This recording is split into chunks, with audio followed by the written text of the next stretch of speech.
Bismillahirrahmanirrahim. Assalamualaikum warahmatullahi wabarakatuh. Selamat pagi anak-anak, selamat pagi Bapak Ibu, selamat pagi pemirsa TV UPI Edukasi Generasi. Apa kabar semuanya? Semoga sehat selalu ya.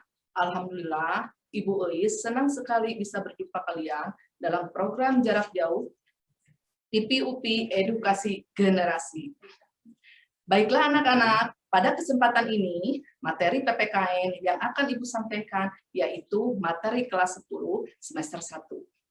Temanya yaitu kedudukan warga negara dan penduduk Indonesia. Pada materi ini diharapkan kalian dapat memahami tujuan pembelajarannya, yaitu apa itu status warga negara Indonesia, apa itu asas-asas warga negara Indonesia, dan syarat-syarat menjadi warga negara Indonesia dan penyebab hilangnya kewarganegaraan Indonesia. Untuk lebih jelasnya, kita saksikan tadaya video pembelajaran berikut ini. Selamat menyaksikan. Bismillahirrahmanirrahim. Assalamualaikum warahmatullahi wabarakatuh. Selamat pagi anak-anak. Mudah-mudahan kalian sekarang ada dalam keadaan sehat walafiat, ya. Dan sebelum kita mulai, alangkah baiknya kita bacakan dulu basmalah, ya. Bismillahirrahmanirrahim. Nah, sebelum kita mulai ke materi, ingat kalian harus selalu menjalankan 3M, yaitu yang pertama memakai masker, yang kedua mencuci tangan, dan yang ketiga menjaga jarak, supaya kita terhindar dari wabah penyakit COVID-19. Ya, mudah-mudahan semuanya kita dalam keadaan sehat walafiat selamanya. Amin ya robbal alamin. Nah, sekarang kita langsung saja ya, mulai dengan materi kedudukan warga negara dan penduduk Indonesia, pelajaran PPKN kelas 10 semester 1. Yang pertama, status warga negara Indonesia dibagi ke dalam 4 bagian. Yang pertama, penduduk orang yang bertempat tinggal atau menetap dalam suatu negara. Sedangkan yang kedua, yaitu bukan penduduk orang yang berada di wilayah negara, namun tidak berkeinginan untuk menetap di wilayah tersebut. Sedangkan yang ketiga, yaitu orang negara atau warga negara atau orang yang secara hukum merupakan anggota dari suatu negara. Sedangkan yang keempat yaitu bukan warga negara atau orang asing, warga negara asing. Selanjutnya, pasal 26 mengatur tentang penduduk dan warga negara. Ada 3 bagian ya. Yang pertama, yang menjadi warga negara yaitu apa saja? Yang pertama, orang-orang bangsa Indonesia asli dan orang-orang bangsa lain yang disahkan dengan undang-undang sebagai warga negara. Sedangkan yang kedua adalah penduduk, pengertiannya ya, penduduk adalah warga negara Indonesia dan orang asing yang bertempat tinggal di Indonesia. Sedangkan yang ketiga adalah hal-hal yang mengenai negara dan penduduk diatur dengan undang-undang. Nah, undang-undang kewarganegaraan yang pernah berlaku di Indonesia apa saja? Di sini ada 4 ya. Yang pertama, Undang-Undang Republik Indonesia nomor 3 tahun 1946 tentang kewarganegaraan Indonesia. Sedangkan yang kedua adalah Undang-Undang Republik Indonesia nomor 62 tahun 1968 tentang kewarganegaraan Indonesia sebagai penyempurna Undang-Undang Republik Indonesia nomor 3 tahun 1946. Sedangkan yang ketiga adalah Undang-Undang Republik Indonesia nomor 1 tahun 1958 tentang penyelesaian dui kewarganegaraan Indonesia. Sedangkan yang keempat yaitu Undang-Undang Republik Indonesia nomor 12 tahun 2006 tentang kewarganegaraan Republik Indonesia.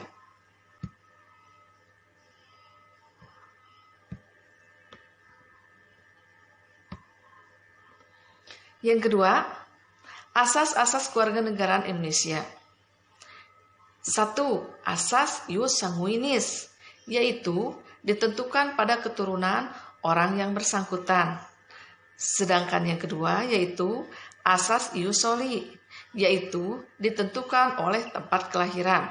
Nah, masalah-masalah yang ditimbulkan dalam kewarganegaraan Indonesia apa saja?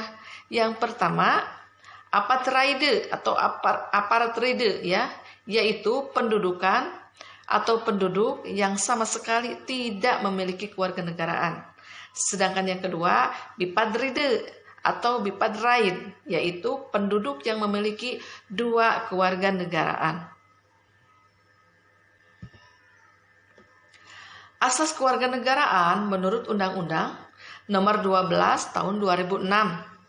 Yang pertama, asas ius sanguinis, selanjutnya asas ius soli, dan asas kewarganegaraan tunggal, dan asas kewarganegaraan ganda terbatas.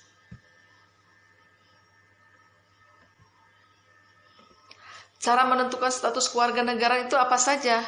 Yang pertama dengan cara style aktif, yaitu seseorang melakukan tindakan hukum tertentu secara aktif untuk menjadi warga negara atau naturalisasi biasa. Dalam style aktif ini terdapat hak opsi, yaitu hak memilih suatu kewarganegaraan. Sedangkan yang kedua yaitu style pasif ya, yaitu seseorang dengan sendirinya dianggap menjadi warga negara tanpa melakukan suatu tindakan hukum tertentu atau naturalisasi istimewa. Dalam style aktif ini terdapat hak repudiasi, yakni hak menolak suatu kewarganegaraan.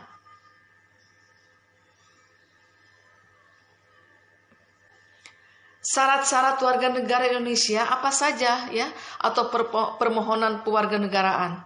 Di sini ada beberapa. Yang pertama ada naturalisasi biasa menurut Undang-Undang Republik Indonesia Nomor 12 Tahun 2006, yaitu telah berusia 18 tahun atau sudah menikah. Sedangkan yang kedua, pada saat mengajukan permohonan sudah bertempat tinggal di wilayah Republik Indonesia. Sedangkan yang ketiga yaitu sehat jasmani dan rohani. Yang keempat yaitu dapat berbahasa Indonesia dan mengakui Pancasila serta Undang-Undang Dasar 1945. Sedangkan yang kelima adalah tidak pernah dijatuhi pidana. Yang keenam adalah jika memperoleh kewarganegaraan Republik Indonesia tidak berkewarganegaraan ganda. Selanjutnya mempunyai pekerjaan dan berpenghasilan tetap. Sedangkan yang terakhir yaitu membayar uang kewarganegaraan ke kas negara. Nah, yang kedua yaitu permohonan kewarganegaraan adalah naturalisasi istimewa. Dengan ketentuan pasal 20 Undang-Undang Republik Indonesia Nomor 12 Tahun 2006. Naturalisasi istimewa ini diberikan kepada orang asing yang telah berjasa kepada negara Republik Indonesia atau alasan kepentingan negara setelah memperoleh pertimbangan dari DPR RI.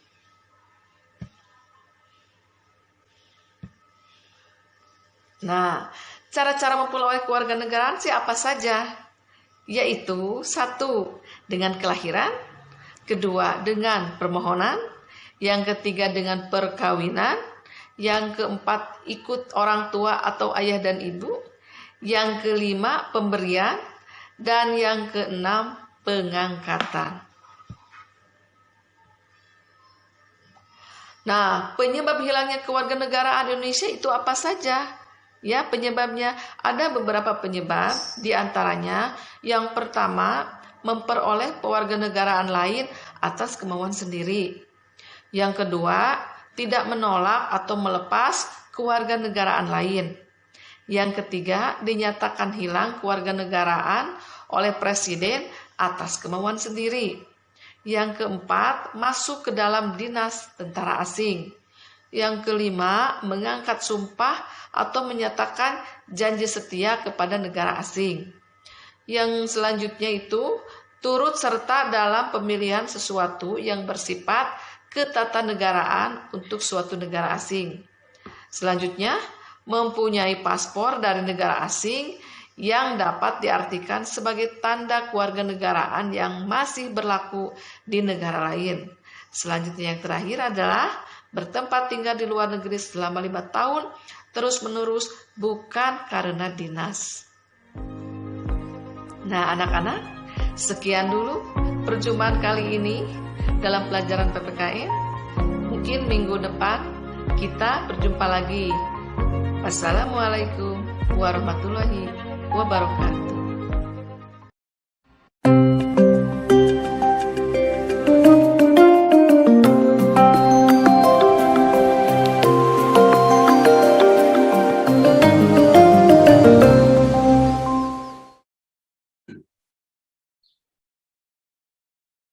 Nah, anak-anak, itulah tadi penayangan video pembelajaran kita hari ini, yaitu tentang kedudukan warga negara dan penduduk Indonesia, yaitu terbagi ke dalam 4 bagian ya. Yang pertama yaitu status warga negara Indonesia. Yang kedua, asas-asas kewarganegaraan. Yang ketiga, syarat-syarat menjadi warga negara Indonesia. Dan yang keempat, penyebab hilangnya kewarganegaraan Indonesia. Baiklah anak-anak, silakan pelajari materi tentang kedudukan warga negara dan penduduk Indonesia. Saksikan terus program pembelajaran jarak jauh setiap hari Senin dan Kamis pukul 9.00 sampai dengan pukul 12.00 waktu Indonesia Barat hanya di TPUP Edukasi Generasi. Sampai jumpa di lain waktu. Wassalamualaikum warahmatullahi wabarakatuh.